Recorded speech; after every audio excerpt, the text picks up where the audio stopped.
Kia ora from Aotearoa. This is Poppy speaking on my Mayan intuitions of the ninth day codes, which I've been looking at now for a few years and seeing incredible patterns that are actually helping people to come back to unity consciousness.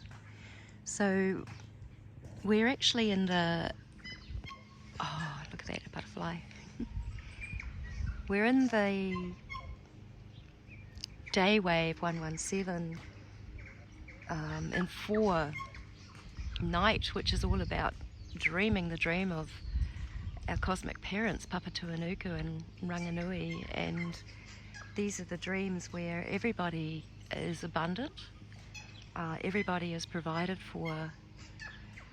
We've had a huge gross imbalance, and people are still struggling because many people are still attached to their riches, and losing them, and then the financial system's going down, of course, because that was part of the system of duality. And people are worried about how they're going to eat and all of these things in the future. And, you know, the wealthy aren't going to be able to just keep buying everything and making the poor people get it for them anymore. Not that they're all aware that that's how it works, but we need to be these conduits between heaven and earth, because we are now in the reed Trecina, and that is the Trecina of bringing heaven to earth. It's very community, family focused. It's about what we can do for one another, how we can help, how we can support the causes. And since the cause is all about returning to earth and returning to nature, then we should be finding out a little bit more about how we contribute. I see quite a big change in people that are pretty well off and worried, you know, about how they're going to buy their gold and silver, which of course you can't eat. Seeds could be better value. I myself, I bought a lot of herbs so that I can make herbal tinctures as first aid for the community when we need it, with all the hospitals sort of collapsing and shutting down and staff getting disillusioned, as the health system is obviously, well, look at it, need I say anymore.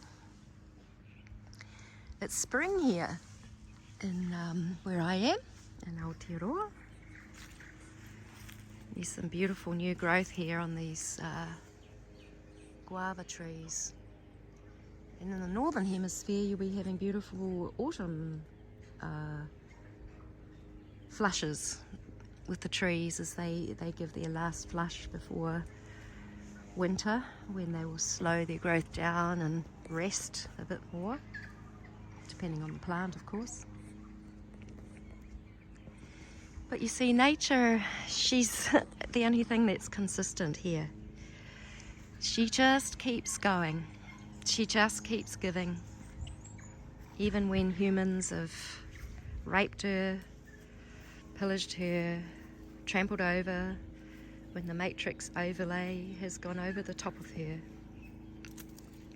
and caused her suffering and pain, yet the great love of her being with Ranganui, Father Sky, she just keeps giving, producing food, and there's plenty. Learn how to forage if you're worried, because really all we have is our soul. And there's a very important thing that we need to come to, I think, to know that we can actually ascend or transcend this part of our earth education. And that is, if you lost every possession that you had, would you be okay? Would you have faith? Would you trust? Would you know Or would you be so attached to your belongings, to your possessions, to your things, and all the energy it takes to keep them? You know, like people that are very wealthy have an enormous amount of stress often because they work so hard at trying to hold their riches, gain their riches. They get consumed by how they're going to make more money, but without thinking about how in the process people are homeless, they don't have money, they may not be well, they may not be able to work. Have they given? Have they been sharing? Have they been generous? Because we're sort of in this time of flipping the inversion, flipping the inverted world that we've lived in. That's, you know, where our consciousness has created this incredible schism between people that are well off and people that aren't, and it's all a fiction. So I don't know how it's all going to work, but I know that we are returning to nature, and we are to return to nature, if that's their choice, one way or the other. Some people are going to go with technology and still be fed by a big global system, which they will have to comply with as well, because it's a conditional system.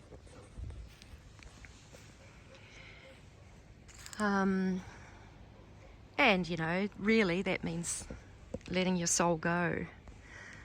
But when you know that your soul is you, and it's the most valuable thing that you've had, it's come through you, it's come with you through lifetime upon lifetime upon lifetime, it goes before you, it's part of the one. We are the one.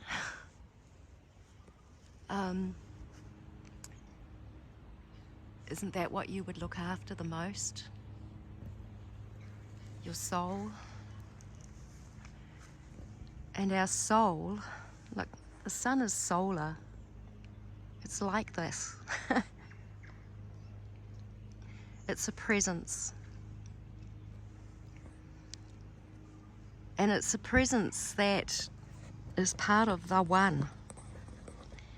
So we're coming back into unity. We're coming back into the way that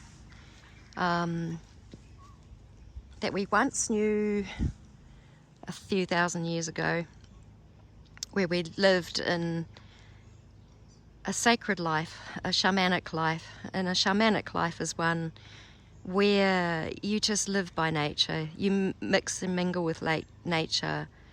You don't have to slave for money. And the so-called civilized world where humans become dependent upon the providers of things, the regional councils, the governments, who can never serve the needs. People are always going to be marginalized. And marginalization is being promoted constantly through these systems. You know, we're marginalized against your race, against your gender, against your sexual preferences, against what colour you are, what colour you even appear to be. Yet we're all one, and we all need each other. We all contribute, and we could make our existence into paradises of glory when we reconnect again fully. At the moment, I'd have to say I'm having moments and times of really knowing and feeling that reconnection, and it's blissful in those moments. It's absolute bliss when you realize I am one, I am love, I am so wanted. Every single cell of my body holds a resonant frequency with the earth and with sky, and that we're all incredibly, oh God, I can't put anything into words, of course. It's crazy to even try.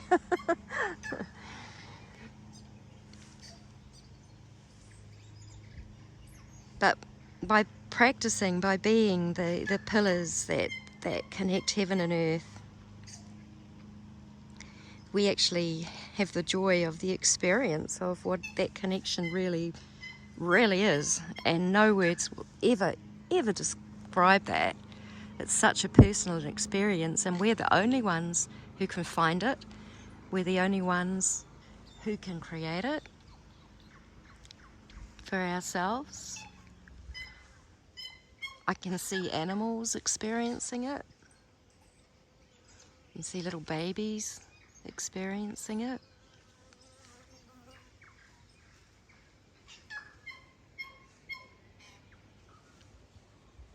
And that is the truth. We are actually one.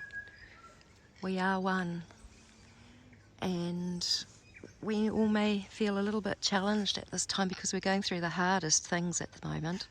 We're going through the most difficult things where we have to resolve the big traumas of life, because they don't come into the new earth. We are actually going to start completely new. Can you imagine starting completely new?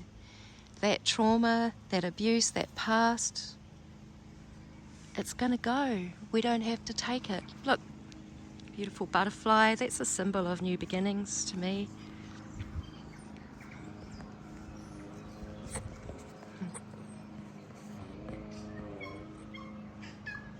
Someone mowing their grass. You can hear the tui in the background calling. It's songs of alignment and harmony.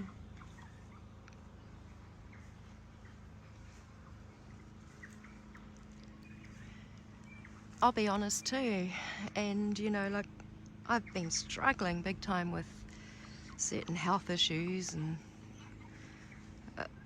things that were a result of my past working their way out of my body, and it's really, really difficult at times. And I come to these moments where I just think, oh my gosh, it's all too hard, why don't I just give up? And I know why I don't give up. It's because I love my mother planet so much. I decided to come here to be a part of this, to master myself as she masters herself, to go on to break free from eons of slavery. That's a pretty good purpose. But not everyone has that purpose, and not everyone's aligned. And people are still often caught in the small world where they're still worried about the colour of someone's skin. They're still worried about competing and being better than that person.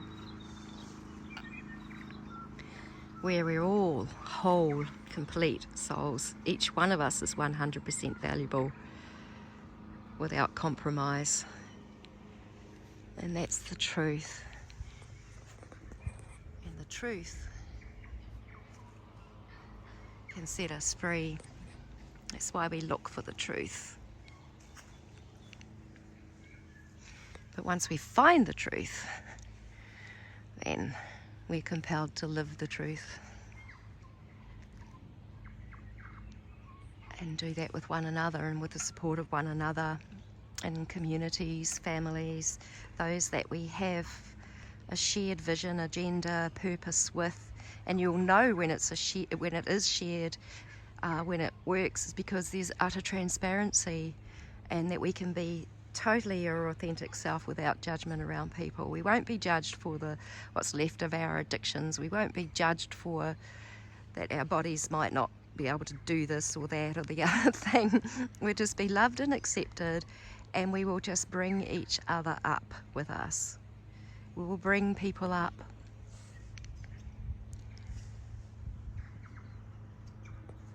Lots of birds flying in pairs today, and I think that's because it's spring. over here. And spring is a beautiful time of the year, and autumn's also a beautiful time of year wherever we are. Times and seasons, natural, divine time, nature speaking. So, big blessings to you. This 9-day phase is going to finish on 8 Sun, which is quite exciting because that's the integration time of our solar enlightenment. Okay, we don't get solar enlightenment if we keep hiding away inside and give no gratitude and no love and no respect to nature. We're having a little rain shower.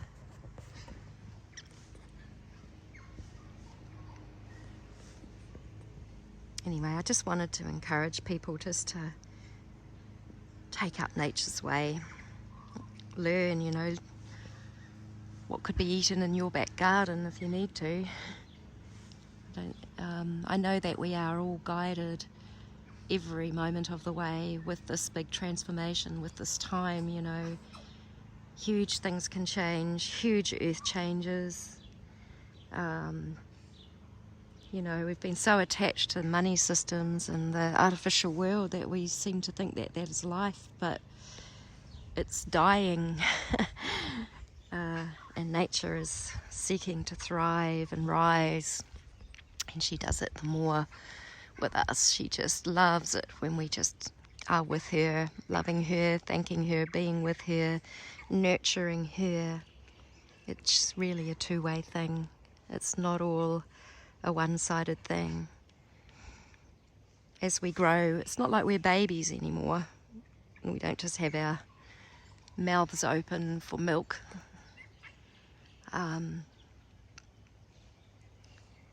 But you know, even a baby can display the greatest amount of love and produce the most amazing amount of beautiful hormones to the breastfeeding mother when she feeds her beloved baby.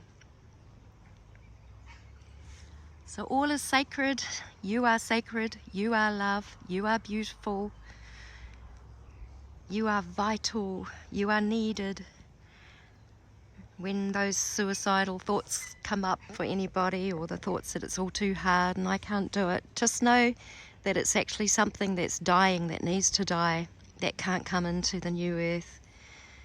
So we do get into that with surrender. Birthing does take surrender. Birthing can be exhausting, and it's a total change of form, a total new way of being.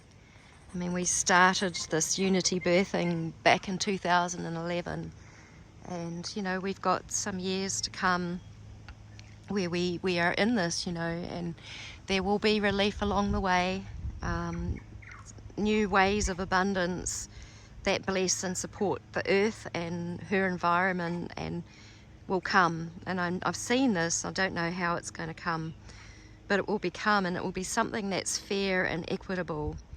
And so it won't just be the very rich running around buying everything and making people slave because they've got that fakeness. You know, it's actually really fake. So I feel blessed that I've had the experiences in life where I've had to learn to go without and to learn how to forage, and I've met people who've put roofs over my head, people that have helped, and I do my best as well. And unfortunately, a lot of rich people are only really thinking about the gold and the silver that they can buy, because they have to gain their economic status or keep their economic status in place, and that's an illusion. It's not going to work. So nature lovers, let's stay with nature. Wow, lovely little rain, sunshine at the same time. Blessings upon you. I love you. Let's just keep at it and keep your life, stay vital, Be in nature. Nature will speak to you. She will remind you how much you're needed, how much you're wanted, and what your purpose is here. Blessings.